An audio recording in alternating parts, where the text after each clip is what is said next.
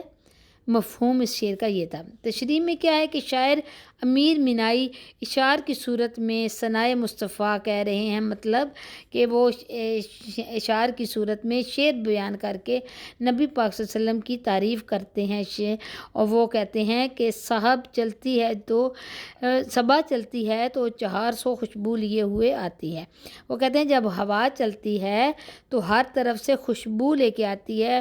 وہ صبا وہ خوشبو سے مخاطب ہو کر کہتے ہیں اے صبا، مطلب اے ہوا، جب تو مدینے سے ہو کر آتی ہے تو تم میں بہت خوشبو رچی ہوئی ہوتی ہے۔ کہ وہ کہتے ہیں کہ شاعر نے تعریف کرتے ہوئے کہتے ہیں کہ اے ہوا کو ہوا سے مخاطب ہو کر کہہ رہے ہیں اے ہوا کہ جب تو آتی ہے تو مدینے کی خوشبو اپنے ساتھ لے کر آتی ہے، تیرے اندر مدینے کی خوشبو بسی ہوئی ہوتی ہے، بے شک تم میں ضرور خوشبو ہوگی۔ وہ کہتے ہیں ہوا کو بے شک تمہارے اندر اپنی بھی خوشبو ہوگی، کیونکہ تم میرے محبوب حضرت محمد مصطفیٰ صلی اللہ علیہ وسلم کی گلیوں سے ہو کر آتی ہو، ٹھیک ہے۔ تجھ میں ان گلیوں کی خوشبو شامل ہے، یہی وجہ ہے کہ تو خوشبو سے بھری ہوئی ہے۔ اصل میں شاعر یہاں پر صبا کی خوش بختی کا ذکر کرتے ہوئے ثنائے مصطفیٰ کہہ رہے ہیں، یعنی کہ وہ اس میں شاعر کا بیان ہے کہ وہ تعریف کر رہے ہیں ہوا کی، کہ وہ کہتے ہیں ہوا کو کہ تو مدینے کی طرف سے آتی ہے، مدینے کی ٹھنڈی ہوائیں، مدینے کی خوشبو، مدینے کی محبت اپنے ساتھ لے کے آتی ہے۔ جب تو آتی ہے تو محسوس ہوتا ہے کہ مدینے سے ہو کر آ رہی ہے، ٹھیک ہے۔ امید ہے آپ کو اس شعر کی سمجھ آ گئی ہوگی، میں نے بہت سمپل ورڈز میں آپ کو اس کا مطلب بتا دیا ہے، ٹھیک ہے۔ چلتے ہیں نیکسٹ شعر نمبر 2۔ سنی ہم نے طوطی و بلبل کی باتیں، تیرا تذکرہ ہے تیری گفتگو ہے، یہ ہے شعر نمبر 2۔ اس میں طوطی جو ہے وہ ایک پرندہ ہے، یعنی کہ طوطا اور اس کے مونس طوطی، ٹھیک ہے۔ تذکرہ ذکر کرنا، کس چیز کا کے بارے میں بتانا، گفتگو کا مطلب بات چیت، ٹھیک ہے۔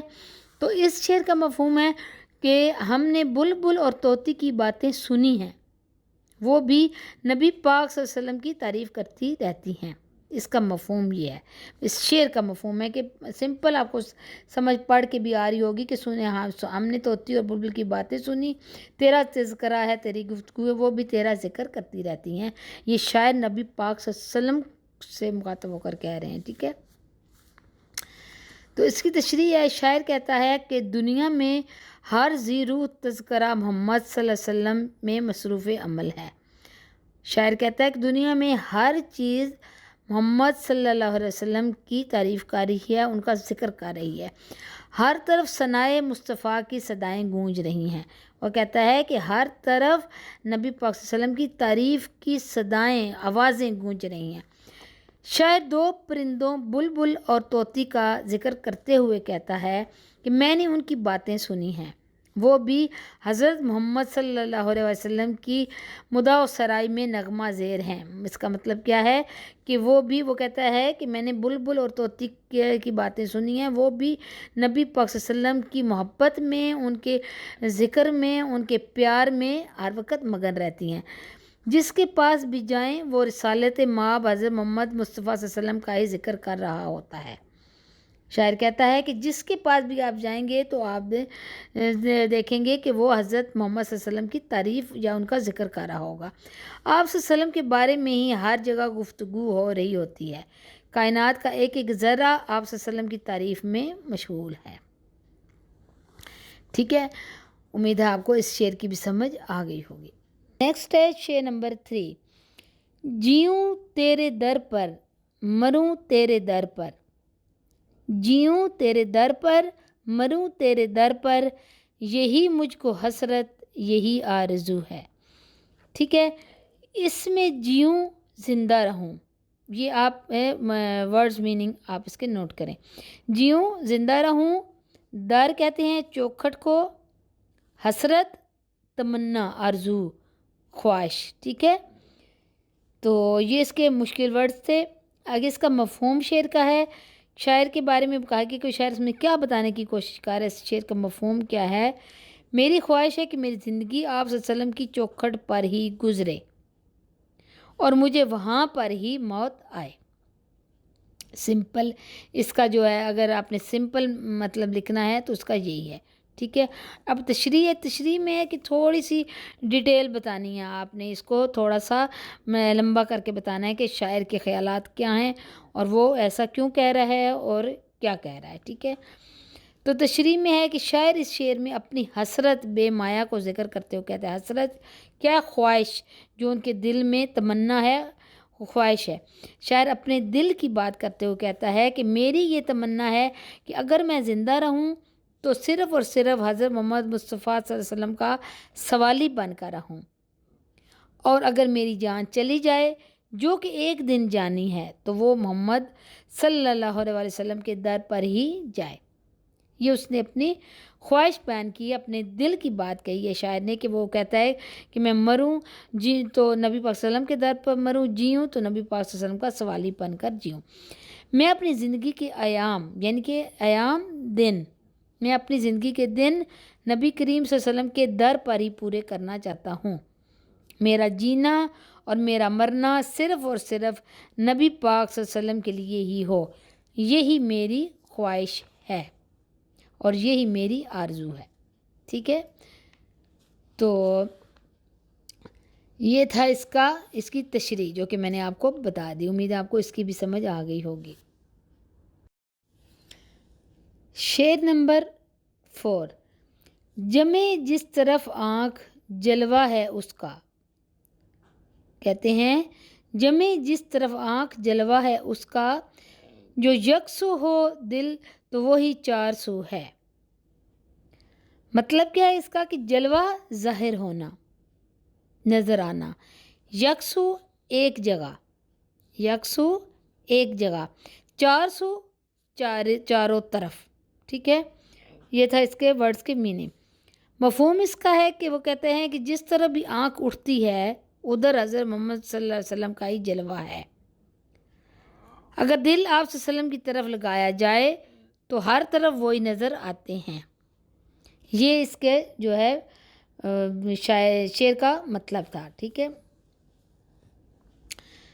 تو اس کی تشریح میں ہے، امیر مینائی کہتے ہیں کہ کائنات عرضی، پوری کائنات کے ایک ایک ذرے میں آپ صلی اللہ علیہ وسلم کی ثنا یا محمد صلی اللہ علیہ وسلم کی تعریف موجود ہے۔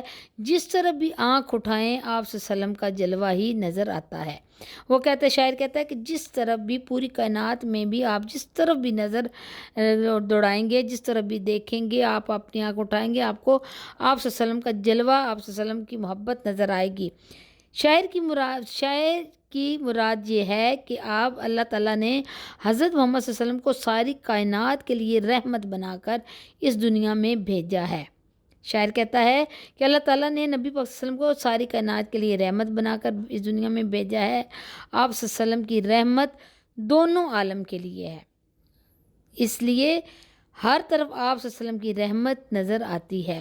اگر دل آپ صلی اللہ علیہ وسلم کی طرف لگایا جائے تو ہر طرف آپ صلی اللہ علیہ وسلم ہی نظر آتے ہیں۔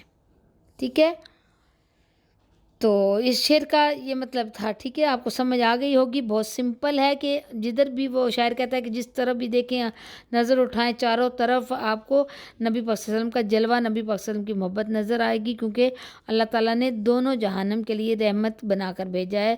دونوں جہانوں میں آپ کو نبی پاک صلی اللہ علیہ وسلم کی محبت ہر طرف اور ان کا جلوہ ہر طرف نظر آئے گا. یہ تھا شعر نمبر 4. چلتے ہیں نیکسٹ. تو شعر نمبر ہے 5. تیری راہ میں خاک ہو جاؤں مر کر، تیری راہ میں خاک ہو جاؤں مر کر، یہی میری حرمت یہی آبرو ہے. ٹھیک ہے، تو ورڈز میننگ دیکھتے ہیں. راہ راستہ، خاک مٹی دھول، حرمت عزت، اور آبرو بھی اس کا مطلب بھی ہے عزت. ٹھیک ہے، اس شعر کا مفہوم ہے کہ تیری راہ میں خاک ہو جاؤں مر کر، یہی میری حرمت یہی آبرو ہے. کہ اس میں کہتا ہے کہ میں آپ صلی اللہ علیہ وسلم کی راہ میں فنا ہو جاؤں، میں آپ صلی اللہ علیہ وسلم کی راہ میں فنا ہو جاؤں، اسی میں میری عزت اور اسی میں میری بقا ہے. اس کا مفہوم تھا، سمپل برڈ اس کا میننگ تھا. تشریح میں ہے، شاعر کہتا ہے کہ میں آپ صلی اللہ علیہ وسلم کے بتائے ہوئے طریقے کے مطابق زندگی بسر کروں، اسی راہ میں موت سے ہمکنار ہو جاؤں. وہ کہتا ہے کہ شاعر کہتا ہے کہ میں حضرت محمد صلی اللہ علیہ وسلم کے بتائے ہوئے طریقے کے مطابق زندگی بسر کروں اور اسی میں میری موت آ جائے، میرا جینا اور مرنا آپ صلی اللہ علیہ وسلم کے لیے ہی ہو، یہی شاندار موت ہی میں میری عزت ہے. وہ کہتا ہے اسی طرح اگر میرا جینا مرنا نبی پاک صلی اللہ علیہ وسلم کے لیے ہو اور جب میری موت آ جائے میں مر جاؤں تو اسی میں ہی میری عزت ہے. شاعر نبی پاک صلی اللہ علیہ وسلم سے بے پناہ محبت رکھتا ہے. شاعر حضرت محمد صلی اللہ علیہ وسلم کو اپنا محبوب خیال کرتا ہے. اس کا کہنا ہے کہ میں صرف آپ صلی اللہ علیہ وسلم کی بتائی ہوئی تعلیمات کے مطابق زندگی بسر کروں اور جب میرا وقت ختم ہو جائے تو اس وقت بھی میرے دھیان میں صرف آپ صلی اللہ علیہ وسلم کی ذات اقدس ہو. اگر مجھے آپ صلی اللہ علیہ وسلم کے غلام کی حیثیت سے موت آ جائے تو میرے لیے اس سے بڑھ کر عزت کا مقام اور کوئی نہیں. وہ کہتا ہے کہ میرا جینا مرنا نبی پاک صلی اللہ علیہ وسلم کے لیے ہو اور اگر مجھے آپ صلی اللہ علیہ وسلم کے غلام کی حیثیت سے موت آ جائے کہ میں ان کا غلام ہوں تو میرے لیے اس سے بڑھ کر عزت کا مقام اور کوئی نہیں. ٹھیک ہے، امید ہے آپ کو اس شعر کی بھی سمجھ آ گئی ہوگی. چلتے ہیں نیکسٹ. اب ہے شعر نمبر 6. یہاں ہے ظہور اور وہاں نور تیرا، یہاں ہے ظہور اور وہاں نور تیرا، مقام میں بھی تو لا مقام میں بھی تو ہے. ٹھیک ہے، تو اس میں ہے ظہور. ظہور کا مطلب ہے ظاہر ہونا، سامنے آنا. ٹھیک ہے، ظہور کا مطلب ظاہر ہونا، سامنے آنا. نور روشنی، لا مقام حدود سے باہر، لا مقام مکان کے اندر ہونا اور لا مقام دور ہونا، گھر سے دور ہونا. ٹھیک ہے، مطلب حدود سے باہر. مفہوم ہے اس شعر کا جو مطلب ہے، سمپل مطلب اس کا وہ ہے کہ اس دنیا میں حضرت محمد صلی اللہ علیہ وسلم ظاہر ہوئے. ظہور یہاں ہے، ظہور یعنی کہ یہاں حاضر ہوئے، ظاہر ہوئے، اور وہاں نور تیرا، اور دوسرے جہاں میں آپ کا نور ہے، آپ کی روشنی ہے. مقام میں بھی ہے، مطلب اس جہاں میں بھی ہیں، لا مقام میں بھی ہیں، اور دوسرے جہاں میں بھی آپ موجود ہیں، آپ کا جلوہ موجود ہے. ٹھیک ہے، تو یہ اس کا مطلب تھا. آگے ہے تشریح. انسان جسد خاکی رکھتا ہے، یعنی کہ انسان کے جو جسم ہے وہ ختم ہونے والا ہے، جبکہ حضور اکرم صلی اللہ علیہ وسلم نور ہیں. شاعر کہتا ہے کہ آپ صلی اللہ علیہ وسلم اس دنیا میں بشکل انسانی نمودار ہوئے، یعنی کہ وہ شاعر کہتا ہے کہ نبی پاک صلی اللہ علیہ وسلم اس دنیا میں انسانی شکل کی صورت میں نمودار ہوئے. اللہ تعالیٰ نے انسانوں کو تعلیم دینے کے لیے حضرت محمد صلی اللہ علیہ وسلم کو انسانی شکل میں اس دنیا میں پیدا کیا، جبکہ دوسری دنیا میں آپ صلی اللہ علیہ وسلم کی حیثیت نور ہے. وہ کہتے ہیں کہ دنیا میں انسان کی شکل میں نبی پاک صلی اللہ علیہ وسلم آئے، لیکن دوسری دنیا میں وہاں پہ نبی پاک صلی اللہ علیہ وسلم نور کی شکل میں موجود ہیں. دونوں جہاں آپ سے فیض یاب ہوئے ہیں، یعنی کہ دونوں جہانوں میں آپ کا فضل ہے، کرم ہے. شاعر کی مراد یہ ہے کہ آپ صلی اللہ علیہ وسلم بشری بھی ہیں اور نوری بھی. بشری مطلب انسان جو دنیا میں ہیں، اور نوری نور جو اللہ تعالیٰ کے پاس ہیں۔ وہ کہتے ہیں نبی پاک صلی اللہ علیہ وسلم دونوں صورتوں میں موجود ہیں، بشری بھی اور نوری بھی۔ اس دنیا میں آپ صلی اللہ علیہ وسلم اپنی بشری حیثیت سے آئے، بشری حیثیت شکل میں، انسان کی شکل میں آئے، اور آخرت کی زندگی میں آپ صلی اللہ علیہ وسلم کی حیثیت نوری ہے، یعنی کہ آپ صلی اللہ علیہ وسلم نور کی صورت میں وہاں موجود ہیں۔ ٹھیک ہے، امید ہے آپ کو اس شعر کی بھی سمجھ آ گئی ہوگی۔ تو چلتے ہیں نیکسٹ۔ یہ ہے شعر نمبر 7۔ جو بے داغ لالا جو بے خار گل ہے، جو بے داغ لالا جو بے خار گل ہے، وہ تو ہے وہ تو ہے وہ تو ہے وہ تو ہے۔ ٹھیک ہے، بے داغ بغیر داغ کے، بے داغ، ایک تو داغ ہوتا ہے، نشان ہوتا ہے، بے ساتھ لگا لیں، بے داغ ہو جاتا ہے، مطلب بغیر نشان کے، بغیر داغ کے۔ لالا ایک سرخ رنگ کا پھول ہے، ٹھیک ہے، بے خار بغیر کانٹے کے، خار کہتے ہیں کانٹے کو، بے خار بغیر کانٹے کے، گل، گل کا مطلب ہے پھول، ٹھیک ہے۔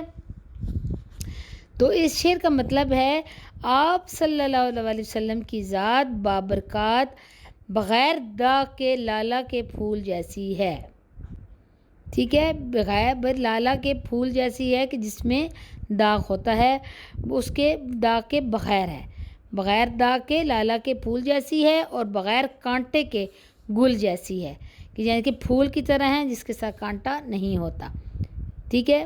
پھر بتا دوں اس کا مطلب کہ آپ صلی اللہ علیہ وسلم کی ذات برکات بغیر داغ کے ہے، جو جیسے کہ لالا کے پھول، یہ ایک پھول ہے بہت خوبصورت، اس میں داغ ہوتا ہے، وہ کہتا ہے کہ اس پھول جیسی ہے کہ جس میں داغ نہیں ہے، اور اس پھول جیسی ہے جس میں کوئی کانٹا نہیں۔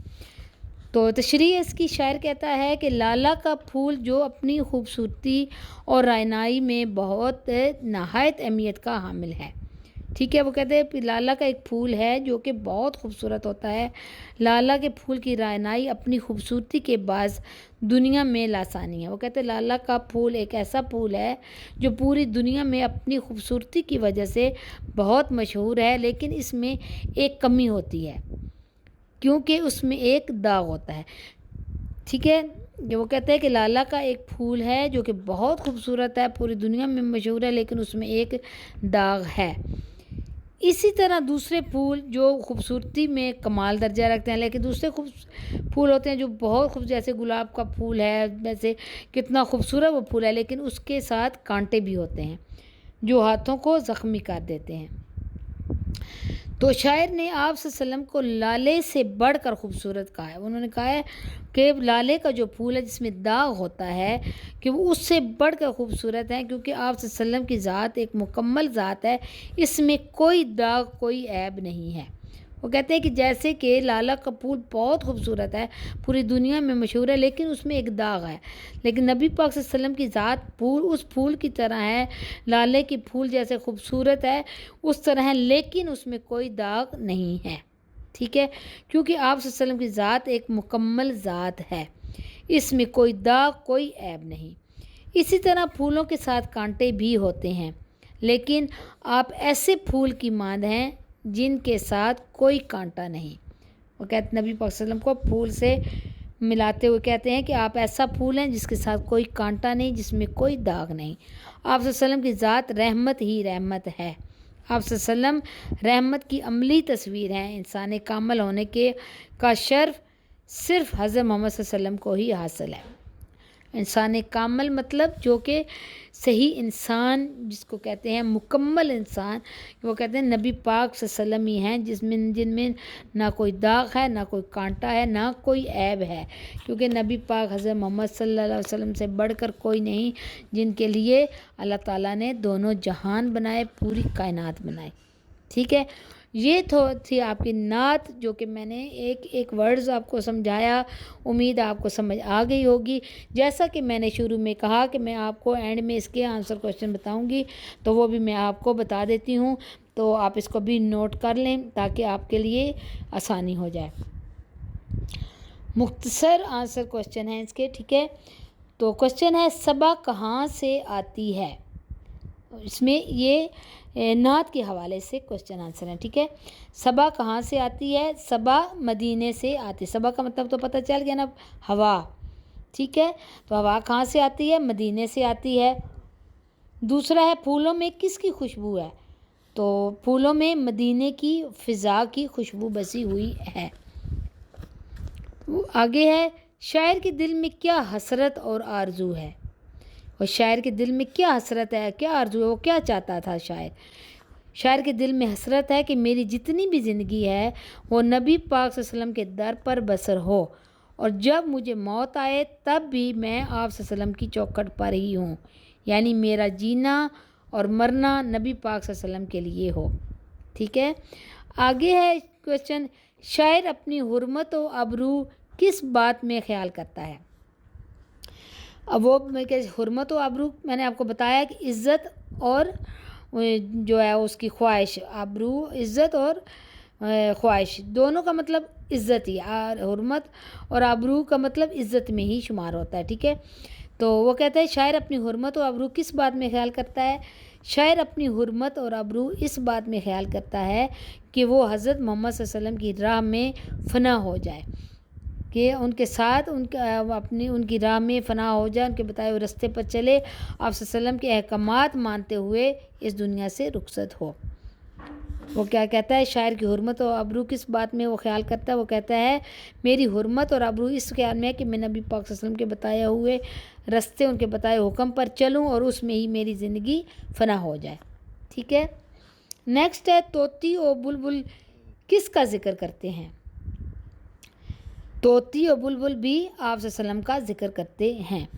آگے ہے اس نعت میں ردیف کیا ہے؟ ردیف جو ہوتی ہے وہ جو شعر کے اینڈ پہ جو لفظ ہوتا ہے جو سیم ہوتے ہیں اس کو کہتے ہیں ردیف. یہ بات ذہن میں رکھیں اگر آپ کو ردیف کی تعریف کرنی ہو تو کیا ہے, شعر کے اینڈ میں جو ایک لفظ آتا ہے ہر شعر کے آخر میں سیم لفظ ہوتا ہے اس کو ردیف کہتے ہیں. اس نعت کی ردیف میں ہے جو اینڈ پہ ہے لگایا گیا ہے, جیسے کہ آپ پیچھے شعر پڑھ سکتے ہیں, جیسے یہ جو بے داغ لالا جو بے خار گل ہے وہ تو ہے, وہ تو ہے, وہ تو ہے, وہ تو ہے, وہ تو ہے. اینڈ پہ بھی ہے, اوپر والے میں بھی اور نیچے والے میں بھی ہے. تو پورے جتنے اس کے شعر ہیں سب میں اینڈ والا لفظ کیا ہے؟ اس کو کیا کہتے ہیں؟ ردیف.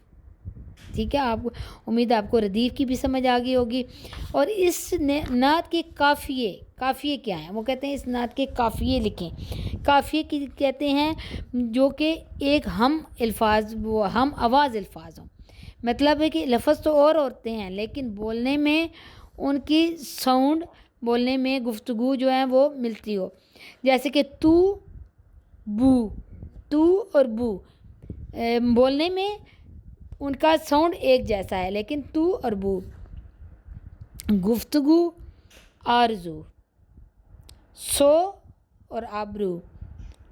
دیکھیں آپ آخر میں واو ہے, تو بو میں بھی گفتگو, آرزو میں بھی اور سو اور آبرو میں بھی, ان سے یہ ساؤنڈ میں ایک جیسے ہیں تو ان کو کہتے ہیں قافیے. ردیف ایک الفاظ جو سب میں ہو اور قافیے جو ہیں وہ ملتے جلتے ورڈز. ٹھیک ہے, تو یہ اس کے تھے کوشچن آنسر جو میں نے آپ کو بتا دیے. اور ایک کوشچن ہے لالے کے بے داغ اور گل کے بے خار ہونے سے کیا مراد ہے؟ یہ میں نے آپ کو بہت ڈیٹیل کے ساتھ بتایا ہے کہ لالے کے بے داغ اور گل کے بے خار. لالا تو میں نے آپ کو بتایا کہ پھول ہے جو دنیا بھر میں مشہور ہے, اور بے داغ لالے کے بے داغ کہ لالے کے پھول میں ایک داغ ہوتا ہے.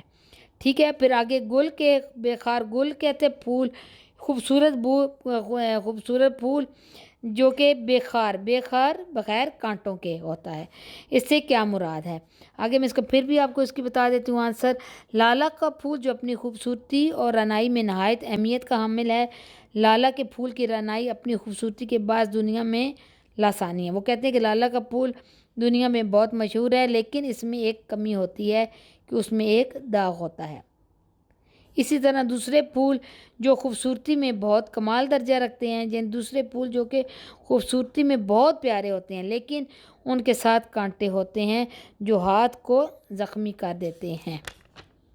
یہ تھا لالے کے داغ، خوبصورت پھول جو دنیا میں مشہور ہے اس میں ایک داغ ہے، اور گل کے بے خار یعنی کہ وہ پھول جو خوبصورت ہیں لیکن اس کے ساتھ کانٹے ہوتے ہیں، دونوں کا یہ مطلب ہے۔ امید آپ کو سمجھ آ گئی ہوگی، میں نے آپ کو ان کے شارٹ آنسر کوسچن بھی بتا دیے، تشریح بھی بتا دی۔